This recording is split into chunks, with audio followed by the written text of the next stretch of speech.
Oh, Adam Sandler. That would be pretty sick. I was like, oh man, I just gotta get close to Adam, fucking email. I remember it was like 2007 or whatever. I emailed him.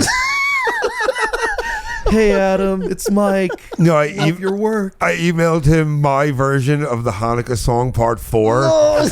And I wrote it out and I did it, and then I'm like, if you like it, you can use it. I'm like, I don't even care. It would just be an honor to have you use it and stuff like that. And I don't even think he read it. Yeah, we're gonna need to see a copy of that email if you got it. You kind of alluded to it. How did you first get into doing comedy? Did you find it? You found Oh, it? okay, Oh dude. my Dude, god! can you read it on the pod? We gotta Please. hear it. Come on, Mike. We got. If you change your mind later, we can edit it out. But this was a that great was a moment, dude. substantial message, and I want to hear what the fuck it says, dude. Sweet Derek, are we live? We are live, coming to you from Las Vegas, Nevada. This is the Naturals Pod. Welcome to this episode of the Naturals Pod. As always, I'm Uncle Kyle. Seated on the other end of the couch, my number 2 partner in crime, Sweet Derek, the producer. What up, Natties? Let's go.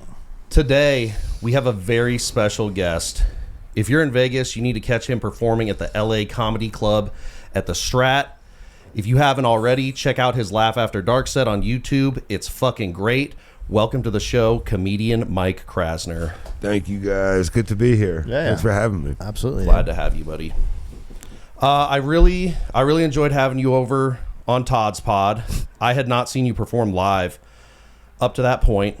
I checked out the Laugh After Dark, and then a couple weeks ago, I got to see you perform at the First Responders and Teachers Appreciation Show at Wise Guys, and you fucking killed it, buddy. Oh, thank you, man. That's awesome. Yeah. That was a great show. That was a fun. Everybody on that show did good. They put together a good one that day. Yeah, hosted by Butch Bradley, and that got taped as well, so that could possibly be appearing on a streaming service near you in the near future. Who knows? Who knows what'll come of it? But yeah, Butch killed it that night. I mean, he set that whole show up nice. He's a great host. Good. Yeah, I know he does a show at the regular LA Comedy Club, so that's What is it? Thursday through Monday at 10 o'clock, LA Comedy Club. sweet. Go check it out, guys. So you're really on the rise right now, Mike. Like, you've opened for some really big acts. You opened for Dave Attell recently, is that correct? And then you just did Kurt Metzger at Wise Guys? Yeah, they were both at Wise Guys. The Dave Attell show was awesome. That guy, man, people love that guy so much. They had to add another show on Sunday, which is something they normally don't do. That guy he brought people. That was a great he's a show, fucking man. legend in the comedy community. Yeah, super nice guy too. Like, he was just chilling in the green room, like he wasn't Dave Attell, or just like a regular normal dude. At the end of the show, Sum 41, the band Sum 41 was in the club. What? And they I haven't heard that name in a while. me neither. I haven't heard them in a while. I forgot they existed, but they came to see Dave Attell, and they asked the staff if they can come backstage and meet him. So that was, imagine being like, And then Dave Attell was like, who the fuck are these guys? Dave knew them. Dave knew them. He's like, yeah, cool. Yeah. After the show, and then like I'm in the green room, Sum 41 just chilling in there, and they're all just like having a conversation. They're going on tour, and Dave Attell just starts singing Fat Lip to Sum 41 in the green room. starts breaking shit. Yeah. No, but that's so crazy to have like a band like Sum 41. I'm not like a huge fan of them, but they're a big They band. were at the time, yeah. They were. Yeah, absolutely. So to be like a comedian and they want to come meet you instead of like the other way around is... Yeah. I think that's just some really cool side action on the It is. career. It's so cool to do that. Like, that'd be like me, I'm in the green room and like Chicago is like, hey, you want to meet Mike Krasner? But Yeah, Wow. that'd be a great feeling. Especially because, you're probably a fan. Like, can you imagine meeting LeBron at some point and he's like, Mike Krasner, love your comedy. That would just blow your mind right out of your that skull. would make him wouldn't it? even more of the greatest of all time than he already is. That would just be the proverbial icing on the cake. You're claiming that greatest of all time. You're a LeBron guy, not a Kobe, not a MJ. Nah, it's LeBron. It's unpopular opinion. Not really. I don't know if it's unpopular opinion. It's just it's a strong debate because there's people on both sides, Michael Jordan and LeBron, and it's a very divided. Well, the problem, discussion. it's also hard that they always like compare Michael and LeBron because like they play two different positions. The game was so different back then. If you're gonna have any comparison, Jordan and Kobe should be the comparison because they're the exact same player. Kobe modeled his game after Michael Jordan. They're identical. So, like, if any debate should be between them two on who's in second. That makes sense. The thing that kind of rules MJ out for me is I just feel like LeBron and Kobe never fell off. Like, they retired. I mean, LeBron is he retiring? Did he say he was going to retire? One more year, I think, right? Or something? He's kind of being cryptic about it, but he still wants to play with his son. So, if his son gets drafted this year... He's not, though. They came out on Instagram. His representative said he's staying at USC. Well, then LeBron better get 2 more years left. Yeah, I mean he had a bad season, and that's why he's not going because it's like you don't want to like not get drafted. You know what really could help Someone would LeBron draft James him, though, surely. dude? You know what could help him? A little bit of magic mind. You know what I mean? That could help up his game and make it a little bit longer for 2 more years. This will keep you locked in, LeBron. I mean, I'm sure he has like an insane regimen of vitamins and exercises. Dude, he probably has stuff we have never even heard cold of, you know what I'm plunges, saunas, HGH injections. That would help him. Yeah. If he drank that every day for 2 years, he'll get a much sharper mind. So are you a coffee guy, Mike? No. Energy drinks? I'm Nothing. not a coffee guy. I hate the way coffee tastes. Okay, I'm No the same. offense if coffee's watching. That's funny. I'm the same thing. I can't drink coffee either. But it's one of my favorite smells of all time. Like I love. that's interesting. Okay. You ever open up the coffee can and just stick your whole face in it? Oh my god! I do the same thing with like so good. gasoline at the gas station. I just get a big whiff of that because I like that too. Am I alone? A big fat Sharpie. Yes. Yeah. Yes. And then sometimes you do it too close, and then you mark your and nose. then you end up with the little Hitler stash. So we're not condoning doing inhalants, but do you want to try this? You're not really like try it. What flavor we got? It's so like a tea. It's like a matcha tea. Have you ever had that matcha green tea? They have ice cream, lattes, all kinds of shit. it's you can eat cold, the flavor. too. Yeah. we keep it fresh, dude. Do more, stress less. Exactly.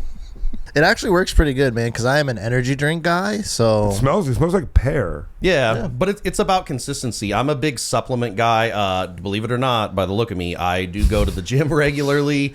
So, Mike, you can sniff your coffee now that you have at your house, or you just sniff it, and then you just drink some Magic Mind, dude, and there's your energy. You'll just divine some energy off the coffee cube. Do I shoot it or do I sip it? Like, I he- shoot he it. I takes just like bang a it shot, down. but it's up to you, yeah. But also, like, see if you're digging the flavor too. How we thinking? How we doing there? He's about to be limitless, locked in. I Bro. feel so sharp. So. No, it's not bad actually. The point I was trying to get at, Natties, is it's all about consistency. And right now, for the next 10 days, if you use our code NaturalsPod20, you can get up to 48% off a subscription or up to 20% off a one-time purchase. And I would say, even if you just want to try it, a little 30-day supply and see if it's your thing, it's really great. I take it with my morning coffee or right in a podcast, and we are good to go. Yep, so magicmind.com/naturalspod, and then you can use the code naturalspod20. We appreciate them and appreciate you guys. No, this would be cool because I never take anything like this. Energy drinks, Red Bulls. Like usually that stuff doesn't tend to work on me. Like I don't feel like energetic and stuff. But I'm gonna take this, and I have a show later, so I'm gonna see if that changes anything like my focus or creativity or just how I feel. It's very subtle. You just feel locked in. You're just like, boom. I'm curious to see if that does anything though. And it doesn't give you like the jitteries. Like if you've at least had an energy drink, you know, you can kind of feel all kind of like shaky and shit. This doesn't really do that. Is there a crash? No crash either. That's what I'm saying. It's great. You heard it here first. Might turn you into a coffee drinker too. So I do want to backtrack to just one thing that I did found interesting, Mike, is if there was like one person, like we had a band or someone, and they wanted to meet you backstage, but it would blow Sylvester your mind. Stallone. Okay, so that would Hands be like down. where you Ooh, just, that was would a blow your mind. snap That was a answer. snap answer, dude. And he's on my list of people I really want to meet, like desperately. You'd have in like to, a non-crazy fanboy way, even though I'd probably fanboy out and cry. But We'd have to get him a stool for that picture because he's like 5'4" and you're pretty tall, my man. Like we're like the same height. I'll get down to his level. Dude, I'm waiting. I want to meet him. I'm gonna have him autograph my arm, and then I'm gonna tattoo it next to my. Oh yeah, that's right. Because you have the Rocky tattoo. Yeah. Fuck yeah. So is that your number one movie from him? The Rocky movies? Oh yeah. Okay. Well, I mean, they're great films, dude. Imagine I was like, no, I really like Cliffhanger. I mean, I like that movie too. Cobra was dope. Cobra is a fucking classic. That's a deep cut. Like, oh my god, nobody knows about Cobra. I don't shop here. 80s, Stallone, 90s. Even Cliffhanger was an amazing movie. Was a fun Demolition movie, Man. Oh, Demolition Man is just that's a great movie. Lock Up was good. That's more of an obscure one. Yeah, I haven't heard of that one. I don't think. Is that the one where he's in prison and he has to escape? Or yeah, whatever? but there's also another one where he's in prison where he has to escape. The one with Arnold Schwarzenegger that he did more recently. Yeah. This one was like from the 80s, but the Expendables were good too. But I think the most recent one I watched it was tough. Well, they are what they are. They're just movies with every single action hero you grew up with, and just cameos, blowing shit up and killing stuff. Yeah. They're not supposed to be like great. They should have ended it with the third one. And he has that. Have you checked out the Tulsa King show? Yeah. He has that. I think that's pretty good. Yeah, very good. I like it. Yeah, it's a fun show. So yeah, I was watching it. I didn't watch it right away when it came out, and then one night I was like, let me give this show a shot, and I fucking breezed through it, and I'm ready for season 2. So do you not like Arnold Schwarzenegger then? Is that no? I love Arnold Schwarzenegger. So you love both, yeah. You can't not love Twins and Predator and Kindergarten Cop. Like Arnold Schwarzenegger was pretty much like my Austrian father growing up. Like, I watched Kindergarten Cop 1,000 times by the time I was 12. Yeah, it's a good movie, dude. What do you think about him knocking up the housekeeper and that whole rigmarole? Because that kind of made him lose some points in my book. Honestly, I was like, ooh, Arnie. That was a couple years ago, right? Yeah, there has been some time. Why did people turn on him for that? He got he did brief cancellation attempt. He came back, but you can't fucking cancel Arnold Schwarzenegger. Stop it. Stop it. Let him bang another nanny. It's not even going to affect him. Come on, Arnold. Still got it. That was a long time ago, though, because now the kid that he had with her, that was the problem, is they had a kid. He got her pregnant, and then he has a grown adult. You didn't know. Oh, okay, he has a grown kid now from that maid on that side. And it's funny because one of them's like growing up with Arnold, and he's all shredded and jacked, and then the other one that hasn't been is just like a normal dude. It's like really like the movie Twins. Yeah. I think he has one son that's like kind of a fatty too. Yeah. It's funny. Yeah, that's hilarious. The other one's all chiseled and looks like Arnold, and the other one's like Unfortunate. It is. I recently do you watch a lot of series television, or does it really just depend on who's in it or what it's about? I don't watch a lot of series television. It's hard for me to like watch something new. I'm very like closed-minded when it comes to things. I'm like, I don't want to watch this show even though everyone's talking about it. Okay. I'd rather just watch the same thing I've watched 1,000 times for the 1,001st time. We have a streak of this going. Game of Thrones. Did you watch that? I watched one episode of it, and I would have rather have watched anything else. So that show is tough in the first couple episodes, but when you get through it, it's pretty decent. The problem, though, with Game of Thrones now is it was such like a trendy thing that you'd want to watch and talk about with people, whereas when you watch it now, I don't feel like it has the same effect as when it did when it was like on TV. You know what I mean? Basically, it was too slow of a burn. It was like fucking Lost. Like Lost went on for way too long. I didn't watch that either. Okay. Cobra Kai is my number one. Is my Game of Thrones. Oh, okay. That like a Karate Kid guy. Oh my god! I was already a huge Karate Kid nerd and stuff, and then when Cobra Kai came out, it breathed new life into my soul. Well, I'm glad they brought Ralph Macchio back for it too. They brought everybody back for it. Yeah, that's great. Everybody, their attention to detail is. They must be drinking Magic Mind because they are focused when they wrote the script. Yeah. I actually haven't dived into that show yet, but I do need to check it out because Let's just stop recording right now and watch. I know, right?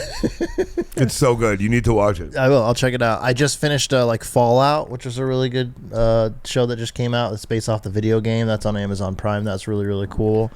And then I gotta finish this show, Shogun. That's like a Game of Thrones, but with samurai, and brutal, man. It is a tough watch, like Game of Thrones. The problem is there's so much to choose from. There is, dude. Remember back in the day we had like 20 channels, and you just picked one of those 20 to watch. Now you spend more time on Netflix and Hulu and Tubi and Freevee and blah blah and whatever else they have. There's entirely too much shit. You spend more time looking for something to watch than you do watching the thing you eventually find.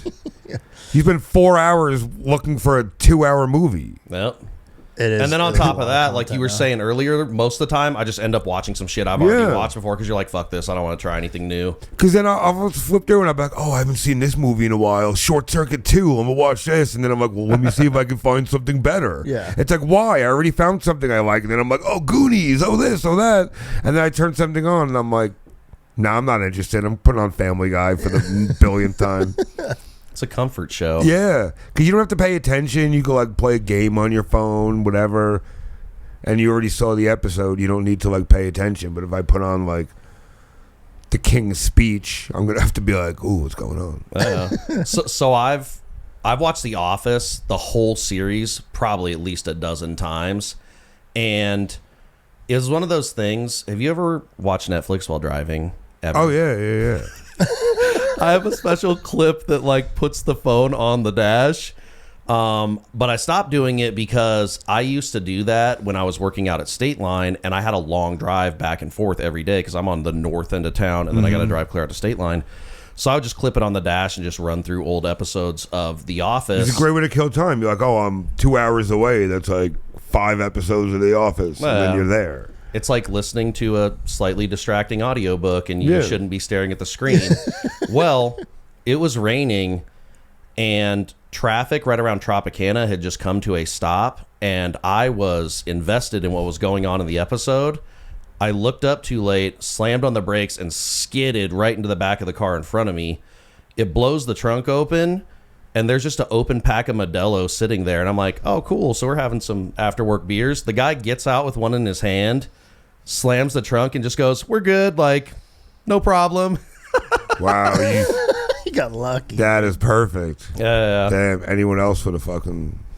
That's the kind of guy you need to hit. The guy who just was going to get a beer anyway. Fuck it. Yeah. Who cares? I was watching The Office too. He's a fellow member of the doing shit you're not supposed to be doing while you're driving club, you know? Yeah, because I don't have a clip, but I have like my whatever, my radio thing is like square, and then my vents, so there's like a little bit of an indentation, so I can take my phone and just prop it in there and it stays. Unless I make a wide turn, then it'll go. Yeah, but, you like to live dangerously, but man. for the most part, it stays there. So I just prop it up and I'll watch like any episode or a podcast, or if I have like a 2-hour road trip, I'll throw on like a movie. Yeah, and I'm all just like watching Batman. Like. The phone is the fucking G-force. I'm like, I've seen this movie 500 times. Why am I even watching the screen? But I'm like, oh, what's gonna happen next? Which Batman are you? Do you like the Batman movies like as a whole, all of them, or do you have a favorite one? The newest one was fucking terrible. Am I right? I like the Keaton one, obviously. Keaton, Yeah. And the Christian Bale ones.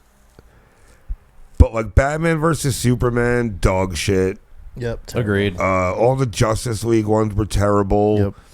The new Robert Pattinson one, I watched it once, and it was kind of late, so I might not have been super invested, but it was okay from what I remember. He's just like an emo Batman. We saw it Yeah. in theaters, and it was terrible. He's like, I'm sad Batman. It is.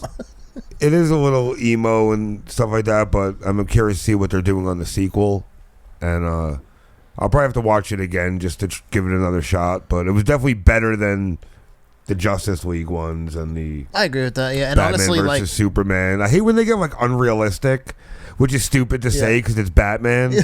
But like, if you think about all the superheroes, like Batman could be done if you had $1 billion and the training and all that. Like theoretically, you could do that. Yeah. But like when you start getting, and you have like the Joker and all these villains, like. That could happen, but then when you start getting like celestial beings and doomsday and all this stuff, like then it gets more unrealistic, and then all the CGI, and it's just bad. So you're not big on the Marvel shit, then? Is what No, it sounds I don't like. watch like Marvel, so I don't watch like movies like that. Really, I'm like into old school cheesy like science fiction, like never-ending story and that kind of shit. I like it. From like the 80s. Yeah. or what's that one that has Billy Idol in it? Or not Billy Idol? Jesus Christ. David Bowie. David Bowie. The Labyrinth. Yeah, and he had the cod piece on the whole time, like. Yeah, I'm a big like old school 80s, 90s movie. I'm kind of stuck there sometimes. Okay, give us the top 3 then. What, 80s movies? Yeah. 80s/90s movies like that Jesus era. Christ, that's impossible. Just look at all the 80s movies. You have the Goonies, E.T., all the Karate Kids, Top Gun, There's a Breakfast lot of good Club. Yeah. Encino Man. And then in the 90s, they got like really bad like that, like Encino Man. And In the Army Now. I In like the those Army movies. Now. I like them. I do love In the Army Now. And Encino Man. Yeah. Not much Biodome. Biodome was bad. Yeah. I like Encino Man too. But Encino Man was dope. The other one you just said? In the Army. In the Army Now. In the Army Now, yeah. Which I'm was gonna rock it. And Andy Dixon. Did you like too? Back to School, like the Rodney Dangerfield type movies as well? those are cool. Okay. But like when I was a kid, they weren't like, I wasn't watching them really because it was like a little bit before me, so I'd have to go back and watch them. What about old school Adam Sandler? How do you feel about those movies? Oh, Like, yeah. are you like The Water Boy and Happy Gilmore and all that? Yeah, all Those that are just stuff's great. right? Adam Sandler has been like one of my loves for a while. Take your pill, Derek. I felt like when I started doing comedy, I was gonna like meet him and like be in his movies and shit. Oh, Adam That would Sandler? be pretty sick. I was like, oh man, I just gotta get close to Adam, fucking email. I remember it was like 2007 or whatever. I emailed him. Hey, Adam, it's Mike. No, Love your work. I emailed him my version of the Hanukkah song Part 4. And like I wrote it out and I did it, and then I'm like, if you like it, you can use it. I'm like, I don't even care. It would just be an honor to have you use it and stuff like that. And I don't even think he read it. Yeah, We're gonna need to see a copy of that email if you got it. Then he came out with like a Hanukkah song Part 4, and it didn't have any of my lyrics in it, and I was like upset because I was like, oh, he came out with the Hanukkah song Part 4, and I was listening to it to see if any of my influence was on it. Let me see if I have the email. What if he just straight word for word took it? Would you have been honored, or would you have been totally. like, I need some royalties? No, I wouldn't even like, remember. I'd be like, dude, as a payment, like just put me in one of your movies. Yeah. Like that's cool. Man, When I prove myself, put me in another one or whatever. being in the fucking Sandler circle must just be really nice, man. You don't need to worry about it. That is, I mean, I miss comedy movies because they just don't really make them anymore. But it does seem like they always bring their friends with them. Like, you know what I'm saying? Like the Seth Rogen stuff, he has his same guys that are in all the movies. You know what I mean? Adam Sandler did the same shit. I like that. That's cool. Yeah, you got to put your friends on. That's the same type of shit that we're doing with the podcast. Like, we want people that we care about and that are in our circle to be able to benefit off it as well. So, you kind of alluded to it. How did you first get into doing comedy? Did you find it? You found Oh, it? okay, Oh dude. my Dude, God. can you read it on the pod? We gotta Please. hear it. Come on, Mike. We got. If you change your mind later, we can edit We it can out. edit it out, but this was a good that was a moment, dude. substantial message, and I want to hear what the fuck it says, dude. So this is how formal it was. Yep. Honorable Mr. Sandler. Ready? Yeah. Hey, Adam. I hope you read this. This is January 13th, 2008. So cut me some fucking slack here. Okay.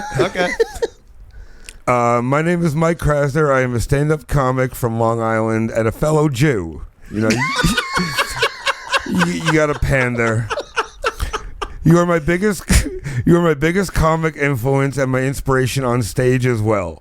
So I wanted to let you know that and say thanks for that. I perform stand-up all over, which I was 3 years in. I didn't. And also in my spare time, I try to write song parodies. The other day I was playing around and I came up with a Hanukkah song. I know it's been a while since song number 3 and I missed them, so that's why I was playing around. Everyone I know says it's good, so I wanted to... Yes. Yeah. That's so good. Yes. Everyone I know says it's good, so I wanted to email it to you. Maybe you can use it for yourself. I used the melody from song number 1. You did it with the And then I got the lyrics here. Yes. Derek, we're starting a new segment in the pod. I'm looking up my old emails and seeing what I did, dude. And then that was the lyrics, and I wrote, "Thank you so much, Adam. Thanks for making me laugh. Look forward to the new movie. If you like my song, I'd love to hear from you." And then I left my name, 2 phone numbers, my email, my home and my cell. Oh, check this out, my email, and then under it, www.myspace.com/. Add me on MySpace, Adam. Let's be friends. From MySpace friends. Oh, that's fucking great. That is great, dude. Wow. Hey, you miss 100% of the shots that you don't take. I definitely missed this one. Are too. you saving the lyrics to the song because you're gonna still do it or what? Maybe I should do it if he doesn't want to. Oh, I wish I had an acoustic guitar. We could just bang one out right now. Oh man, that's great though. That's funny, dude. And that's why it's important to keep your emails from 30 years ago, folks. Oh, I'm about to start looking back through mine to see what gold I can find. I can only imagine what else is in that. Yeah. What other badly written emails I sent to people. Hey, Adam, like we're boys. Yeah. What up, Sandman? Just Krasner checking in. Wrote you a song, bud. Love the new flick. I know you've been busy, so I wrote ghost writ for you. The fuck was I thinking? I really thought he was just going to email me back and be like, this is great. Oh, that's hilarious. Delusion is real when you're fucking uninformed. Yeah, young kid. So, what part young kid? I was like 25. I mean, as far as I'm concerned, that's a young kid, man. I haven't been 25 in a minute, so dreams, yeah. But no, I wanted to ask. You said you had been like 3 years in at that point, so you started doing comedy at 22. Is that correct? It was like 04 or 05, one of them. And the end of 04, so that's practically 05. Okay. So what made you want to do it? Was it like a lifelong dream and something you had thought about since you were a boy, or is it just something? No, I mean, I've always like made people laugh. I was always kind of like a wise ass, and I've always been, for some reason, I was always dropping puns at a young age, like 5, 6 years old, just coming up with these fire puns. We had a cat, and we named her Cleopatra. It's all me. It's a top tier cat name. That, yeah. No, I was always doing that and stuff like shit like that, getting into trouble in school, telling jokes. But like, I never wanted to be like a comedian. And then at like 16, 17, 18, I like kind of like, oh, maybe this could be cool. And I still never did it. And then I ended up like, just to push myself and get my foot in, I took like a comedy class that they were advertising at this karaoke bar. I go to. Well, no, the comedy club, they were advertising that club for there, but then when I went there, they had like the pamphlets for the class and shit, and I ended up taking it, and then I was kind of like hooked, and that was basically like my introduction into it that way. But it was never like I watched like comedy growing up, like Gallagher and shit like that, and when he was on like VH1, but I couldn't tell you one Gallagher joke. I can only tell you what Fruity smashes. Yeah, that's because when you were younger, that's what the appeal was. You didn't understand his adult comedy. You waited till the end for him to smash a big thing of yogurt and a strobe light. Why did he do that? Because I don't know. I don't remember. He just found his. That's deeply ingrained in my childhood. He found his thing. Yeah. That was like his trademark, yeah, right? Yeah, like this is. I mean, he got people to remember who he was. I mean, that is crazy that you remember that more than even his comedy. Oh yeah, you know what I mean? Like it is. And I always remember like flipping through the channels and seeing comedy, but like when you're young, you don't really understand it all. That's true. Or like you just hear them saying words and you hear the audience laugh, but everything else you're like, all right, I'll understand this later. Yeah.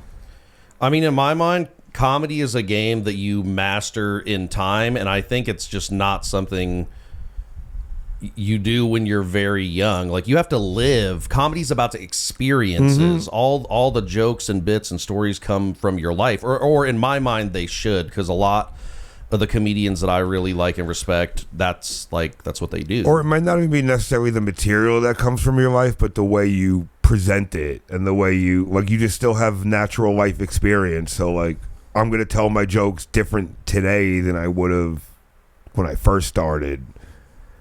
you just change as like a person, and your voice changes a bunch. So, like, I can only imagine how bad I was like 3 years in, even though I was like kind of funny and stuff like that. But in comparison, it's probably more embarrassing than that fucking email. Do you have old sets and stuff like of that you've done, like when you first started comedy? I know some like people keep them, some don't. I have. I used to, when I first started, I had like a little handheld camera that had those little cassette tapes you put in there. Yeah. So that's how you know how long it's been. And I have a couple of those tapes like in like a box somewhere in my house that I haven't dared to watch them. I need to take them to like a video duplicating place or whatever, one of those places, to have them transferred on there to see. Because I know I have some comedy on there. I also don't know what else I have on there. It could be like some sketches. It could be just like random video I was taking, like because I thought I was cool with a camera. So who knows what's on there? But I would like to try to get my hands on the first ever stand-up set, like the graduation from that show. It's on some VHS somewhere. And I remember watching it a couple of years, like probably 10 years ago. I was able to get one, but I've lost it since. And it was good for my first time, but goddamn, I was like nervous and I thought I knew it all. I had like fucking the tuxedo shirt. I was wearing that like an asshole. Absolutely. Tucked into my jeans with like a backwards hat. It was just such a fucking loser. And I had like more of a New York accent. I was listening to it and I was all nervous and Jesus Christ, it was bad. It's fucking cringe. But it is a reminder of just how far you've come, though. You know what I'm saying? That's a good part. You got to of it do the too, special like documentary style and sneak some of that in there. The Krasner tapes. Right. I feel like that's part of doing comedy, like to check your ego. Like every year on your comedy anniversary, you have to watch your first ever couple of sets just to check yourself. And I like that. I love that. That way you're not like, oh, look at me, I'm doing all this shit. Then you watch it, you appreciate that you're doing all this shit. And because that would humble a lot of people down. Yeah. Yeah. I mean, I feel like if you don't go out of your way to kind of humble yourself, the world will do it for you. So that's something you got to actively. And the world will do it worse than you will. Yeah. I like that. So what part of Long Island did you grow up on? Suffolk County, like Ronkonkoma, Lake Grove, Center Reach. All right. I lived Babylon, like West Babylon area. For like about 5-6 years, so I know that area as well. Yeah, we're not too far from each other. It's probably 25, 30 minutes on the old LIE. So what brought you to Vegas then? Why Vegas from the East Coast? Because that is a crazy change. That's a big move. I was with a female at the time. That's always a female. And her parents lived out here. And like also her dad was ill. He got sick. And she hadn't seen him for a while, so like we came out here to visit, and like I liked it, and I was like, so new into comedy, and all you hear is like the older comics that you're around. They're like, "Yeah, I'm going to Vegas," and Vegas is like has such this like mystique to it that I'm like, "Oh, you could go, we could move here, you could be with your parents, and then I could do comedy. It would be so fucking easy," and then that's how we ended up moving and stuff. But I was doing somewhat decent in New York. So when I moved here, I had to like start completely over, and then with all like, I didn't have like a day job, and she had a job, so like I was taking her dad to the doctors and doing all the other shit. So like my shit got put on the back burner. So moving here set me back like a while to where I finally got, in and stuff like that. But I do wonder what it could have been had I not left, like alternate universe Krasner. Yeah. Like how it would have been if I just stayed in New York. But I feel like the scene out here is really still kind of in its birth. It hasn't blown up. The city's growing. There's a lot of people moving here. It's going to become kind of a Hollywood 2.0 in a It's sense. definitely come a long way since 2008 when I got here. Yeah. It seems like there was only like 15 comedians. Like you can name them all. Now there's some you never even met or know of or heard of. It's crazy. And a lot of them are young in the game. I mean, most of them are not even a year in yet. So I think that has something to do with it as There's well. a lot more open mics out here. A lot of the comics who are newer are doing like locally produced shows and getting their own rooms. So everybody's trying to do something. There's usually something every day, whether you're a open mic and you want to go to a different open mic. There's something practically every night. there's multiple nights where they have multiple shows. So you can do like a 7, a 9, a 12. Like you can get a lot in. Yeah, and we post all of that on our socials too, because like one of our last guests, Matt Andrew, he'll hit like 4 mics a night sometimes. Like he's just grinding, crazy. He's getting out there and hitting the stage. You know, that's good that people are doing that. Yeah, Adam's doing that too. And if you know Adam Dominguez, yeah, but fuck him. He was saying that, Adam, not us, buddy, not us. But I know he's starting to he's trying to start shows and stuff. Yeah, no, he's always got something for. Like if something closes, he'll open up another one real quick. He might have multiple going on right now. I'm not sure. I know he's got like a Wednesday or a Thursday, but I don't know if he still does the Monday one. But yeah, he's pretty active, giving people stage time and doing stuff. But all that being said, I'm glad you came out here and you are on the rise. Like you can be a big fish in this pond, in my opinion. I think like that is the trajectory that you are heading towards, and more. Hopefully, it's cool. I mean, I've been in Vegas for a while, so I've been the lowest end of the totem pole, where certain people wouldn't even like return my calls. To now, I'm like working with them and stuff. So it does feel cool, but there's still, as far as the comedy ladder, I'm still on like the first rung, so but climbing, it'll be fun. Yeah, it's been cool from where it started to where it is now. I'm super grateful and shit like that. But so it's also like I'm not used to it. So like when like people talk about it, I get like all like weird, and because I'm not like used to that. So I'm not used to like decent things like happening to me. Oh shit! I know that's kind of like sad, but like so like when it does, it's like, oh, what's going on. So I get like all weird and reserved, and we're all about manifesting good shit here. So you have to put it out in the universe and receive that energy back. Hell yeah, like The Secret. Yeah, true. But no, I mean you make a good point, dude. But I mean you're a wise guys, which I think is kind of like a top part in this town, and you're open up for like big acts, and like when you perform and you meet these people, that's only going to excel you because they're going to remember you, and I'm sure want to have you do it again if they come out. Hopefully, right? That's the plan. So, yeah. Instead of like, hey, you want the same guy working with you? No, that guy sucked. Give me someone else. I definitely don't want that. But that's what's cool about Wise Guys is not only do they bring like pretty good acts and big names and stuff, that they're really good with like taking care of the locals and like giving the local comics work. Even like the newer guys, they give them a chance to like have a home club and stuff like that. So Wise Guys definitely is good for the Vegas scene for sure. LA Comedy Club's really good with locals as well.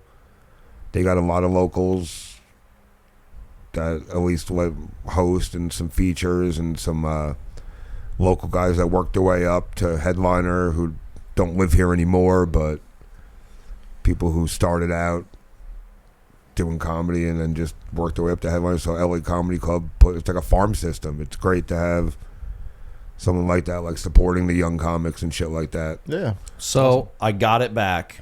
There's something that I want to ask you, because you're someone who has paid their dues and you're working their way up. What are your feelings on somebody that gets put in a position where they get to skip a lot of those steps? They're not doing mics. They're getting the opportunity to perform on a bigger stage, tour, and do all that without really grinding it out and working on their material, going to mics and putting their face out there and stuff. I mean, a lot of people hate on that kind of person because it's like, oh, they skipped all this stuff. They're fast tracking it. But like, it's not that person's fault. Like, let's say you were like a 2-year comic and then just out of nowhere you did a show and then you blew up to like a Matt Rife level. Like, how is that your fault that somebody wanted to do that for you? Like, you're going to say yes because that's what everybody wants in the end. You may not realize that, you might not be ready for it, and you'll have to trial and error and baptism under fire and fake it till you make it, or whatever fucking phrase you want to interject, but you're going to have to do it. But like, anybody would take that if offered to them. Yeah. Like, regardless. So you're only going to get hate from people who wish that it happened for them. True. Like, how I feel about it, and like, they skipped, they're not, they're not ready, they don't have their shit perfected and this and that, but like, maybe I do and I'm not there, so who the fuck am I to say? I think you can only hate so much on it. I think if you get that opportunity and you perform, it doesn't have to be necessarily perfect, but you are showing that you have the capability of doing it, then I'm fine with that. But if you're going up there and you're eating it and you're like, what am I seeing something that the world isn't, then that's one thing. But as long as he's holding up his end, or you see the progression, or you see something, then, fuck people. Everyone's going to hate in some way or whatever. But yeah. But they would trade spots with that person in a heartbeat. Sometimes for good reasons. Sometimes it's not Brendan Schaub. Sometimes it's not always good for comedy, but one person or a handful of things aren't going to ruin comedy as a whole. I don't feel anyway. So I mean, no, you make a good point. There's 1,000 different paths out there. Yeah. Sometimes it takes you a year. Sometimes it takes you 20 years. Sometimes it never takes you at all. Yeah. Sometimes it takes you 5 minutes. No, that's a good take. I like that. So, one thing that I've noticed recently, because I am constantly on the internet between YouTube and Instagram and everything that we're doing with the podcast, there isn't, other than the Israel-Palestine thing, which is kind of an ongoing thing, there isn't the hot button thing that everybody's bitching about right now. We have the election coming up at the end of this year. Do you vote? No. Okay, Team No vote here. Sorry, America, but but they don't care about my fucking opinion. That is true, sadly. But it just blows my mind. There's always something new to be outraged over, and some of it I get in other parts of the world, but when they're doing it here in America, like for instance, I saw this random post on Instagram, and this chick mentioned that she was a member of the 4B movement, and I said, what is that? Because I had never heard of it before. So I looked it up, and it's some movement in South Korea. I bet it's going to be stupid, but continue. Where, I mean, they make it sound like women are being forced to have X amount of children, which is not great, but also it's like, you're in America. Why are you protesting that in America? Like, the thing that kills me is a lot of people complain about shit that's going on around them. And it's like, there's 49 other states. Just move. Go somewhere else where you don't have to deal with the shit that's bothering you. You know, people who complain about things people complain about is amazing. It really is. The fact that people care so much about stupid shit. It is weird, right? Like, people get passionate about like these weird things, and it's just like, why are you so passionate about And the worst thing they can do is comment on Facebook, because if you comment on a post you don't like, that means anytime someone else comments, you're going to be notified, and you have to keep going back and revisiting the post. Yeah. But if you just see something you don't like and you scroll the fuck past it, you'll never see it again. But if you comment and put your stamp on it, you're going to keep seeing it. So people have these things fucking backwards. I really like to talk shit, so I get a few little roasties in, and I kind of like getting the notifications, because I'll forget about what I said, and I'll be like, got you, bitch. If you like to talk shit, then you want the notifications. But if you're like, this is an offensive post, why would you want to keep seeing it every time somebody comments?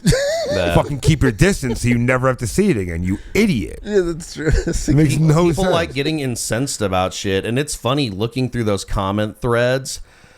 Sometimes I see what people are doing. They're trying to get in there to get people to like, because some of the comments have thousands of likes on them. It's like a little popularity contest. But to your point, it's like, if you don't want to see the shit, don't put your hat in the ring, like, because then you're going to continue to get notified. And everybody's an expert. Remember a couple years ago when the trend was people were putting their babies in high chairs and throwing slices of cheese at them? Yeah, I do. Do you remember that? I do remember like, that, dude. the comments were like, oh, child abuse. How can you do this to your child? They're going to remember this for the rest of their lives. And I'm just like, what? They're going to have whole support groups. Like, I was cheesed as a baby. What's the point of having a kid if you can't throw fucking cheese at it? That's my philosophy. I don't have any kids, but I do it with the dogs. The comments, even when you do animals, I did. Remember when the ice bucket challenge was like the thing? I did an ice bucket challenge video for my dog, and people were like, I did it on his behalf, and I dumped the bucket of water on it. It wasn't ice; it was water. Yeah. And it was posted in like the middle of August in Vegas, and when I dumped it, he moved out of the way, so like only a little bit got him. but the comments were like, oh my God, this is animal abuse. Would you do that to yourself? What? Would you do this? Fuck. And then you got other people in the comments like defending me, and they're like, dude, it's the same thing as a shower, and it's August, and like, people were just like ready to call PETA on me. So it's the same thing as like the fucking cheese slices. You can't do anything because someone's gonna have like an issue with it. And people do like crazy out of line shit. Like they'll dox the person, look up their address, their jobs. There was this one post. I'm not on Facebook anymore, but there was this one post. Facebook's the worst. It is. It is. This guy works at some office complex, and a Jimmy John's driver had temporarily parked in the handicap space to go and deliver some food. They posted a video of the car sitting there running and wrote this long thing like, this person should be fired. I need to know what location they're from. I'm going to have their job. How dare you block this space? And there was like 3 other handicap spaces next to it. So I got in there and I went, oh, so you're going to make somebody lose their fucking job because you're mad that they're doing something that you don't like? Really? That's what you're going to do? But that was one that went on for months. No, people just need to mind their own fucking business. If I want to have a kid and throw cheese at it, I'm going to fucking do that.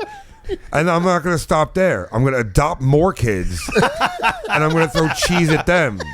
And then I'm going to break into a fucking school during picture day and I'm going to throw cheese at the whole fucking class. He's going to have one of those guns that like shoots dollar bills, yeah, but instead it slices of American. A craft single fucking. I'm going to be the first school shooter with fucking cheese. And no one's going to stop me. Yeah. So stop it. I'm going to get the easy cheese and spray people. Have the super soaker with it. It's ridiculous. It is. It's because people are unhappy with their lives, man. So they want to project on other people. That's all it is. It's because they didn't have cheese thrown at them when they were younger. Yeah, they were traumatized. Dude, every year for my birthday, my mom would have like a birthday party, and my mom would sneak up behind me and smash a piece of cake in front of my face in front of like all my friends. Oh, do you think like that scarred me? It was just like a funny thing, and I'm not still known as the guy I'm not known as Cake Face from all my friends and shit. Like, hey, good old Krasner Cake Face is back. Like, it's not like I was bullied over it. Like, people, I bet if that video was online like right now, someone smashing cake, they'd be like, that's bad parenting. That kid's gonna remember that. I mean, you need to see some of these videos. Sometimes they're like, wow, they smash their face into the cake. Everybody needs to go back in time and get raised in the 80s so they can stop being such little bitches in today's time. Yeah. So you're saying you don't have any childhood traumas? There's not one that kind of tugs at the heartstrings when you remember it? I got some embarrassing shit that still bothers me. Like what, for instance? So one time, my sister played rec league softball, and at the end of the season, they would have a pool party. Long story short, she pulled my swim trunks down in front of her whole team, and like I was a little boy, so I had a tiny penis. There was really nothing to be embarrassed of. We were still in the growth phase. Well, you're still a regular. But I remember that, and I look at her sometimes, and I'm like, "You bitch." I love you, Caitlin. I'm just kidding. Like, don't kill me. I'm getting flagged. Remember they used to just sneak up behind someone and pull your pants down. Yep. Big, it's flag day. Yeah. I fucking hate kids. Or go back in time and beat the shit out of all my bullies. I mean, I'd like to do the same, but I had one in high school. So I went to private school up until I went to high school, and high school was my first public school experience. And in homeroom, there was this kid who was, don't cancel me, Wigger with a W. You remember when that was a thing? Yeah, you can't say that anymore. Oh, okay. Now it's Wafrican American. Bleep it all, Derek. Bleep it all. But, you know, I mean, I was even doing that like 8th and 9th grade. I had the South Pole. I think I even had like some Rockaware. No Diddy, though. I didn't have none of the, what is his shit called? Sean John. We didn't have none of that in the closet. Fuck you, Diddy. But I had no friends. And this kid was behaving like an asshole, and he had his pants hanging down around his ass, and I made fun of him, and 3 black kids followed me around school with their belts out like, we're gonna beat the shit out of you. And that was kind of my intro to public school. But anyways, long story short, he had got like deep into drugs and later died, so That's what they. Good riddance to you. Dark. I don't need to go back and beat the shit out of my bullies, dude. I remember I grew up like a really big Charlotte Hornets fan, so I had all the gear, and I was also pretty big as a kid, and I was very white. So one time I wore a matching, like pretty much a Charlotte Hornet uniform. I wore the purple shorts with the purple fucking tank top with the short under it. I looked like I was going with the sneakers, like I was going to the game. Head to toe drip, dude. We love it. Just big and fat and purple. And I remember this one kid in my school, he just kept looking at me and he was like, "You look stupid." He just kept saying that in math class the whole time. I never wore that outfit again. Nah, I have photo, dude. Joe Fortune, fuck you. If I can find some photos for Derek to plug in, I guarantee I've got some embarrassing ones. Looking back on those, I'm like, ooh, cringe. Dude, the things we thought were cool back then, or like you look at like an old picture in junior high and you're like, God damn, man. Had the shants that like go down to like here. It's like, we thought we were so cool. Dude, Heelys and stuff, dude. Oh, Like, fuck yeah. it's like wheel on the back of a shoe. We were cool. We were cool as fuck. Yeah. So, anyways, it's been great having you on, Mike. What do you got coming up? Plug some dates. Because if you get the opportunity, go see this man live. He is fucking great. Definitely worth the money, buddy. When does this air? So this will air on, it's going to air on the 20th. Most likely 20th or 27th. So anything in like June on, if you have anything, or like if you're regular at the LA Comedy Club, if you want to shout that, or well, yeah, you can catch me at the LA Comedy Club every Sunday night at 8 o'clock and 10 o'clock. If this airs on the 20th, I will be featuring for Edwin San Juan at the LA Comedy Club in the Strat that week. So come on out. Hell and yeah. if it aired in June, you missed a hell of a week. But yeah. So definitely check that out. Check me on Instagram. Follow me. I need validation. And buy the shirts, too. You got some merch going as well, Yeah, right? you can come to a show and buy a shirt, or you can DM me and buy a shirt, or you can break into my car and steal some. No. Don't do that. Don't do that. I really hope you don't go that route, but desperate times. Yeah. But yeah, come out. Fucking that'll be fun. So check the link on this episode, guys. We got Magic Mind in there. How you feeling off the Magic Mind? I feel good.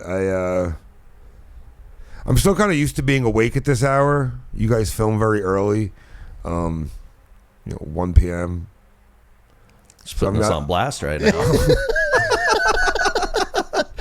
I'm not used to, but I feel nice. He is alert. So yeah, just remember, Pretty guys. alert. Naturals Pod 20 for the discount the next 10 days. We'll post all the links to Mike's stuff in the description. Check us out over on the Naturals Pod at Instagram. We will also be posting links in our stories to everything Mike related. And anyways, I've been Uncle Kyle. That's Sweet Derek on the end. This is our awesome guest, Mike Krasner. We'll see you on the next one. Oh yeah, thanks for coming on, Mike. Loved it. Like, Hell yeah. subscribe, share. Let's go. Goodbye, world. Thank you for listening to this episode of the Naturals Pod. Please remember to follow us on your Twitter and Instagram accounts at the Naturals Pod. Do you have what it takes to join the Natty Nation? Like and subscribe to find out.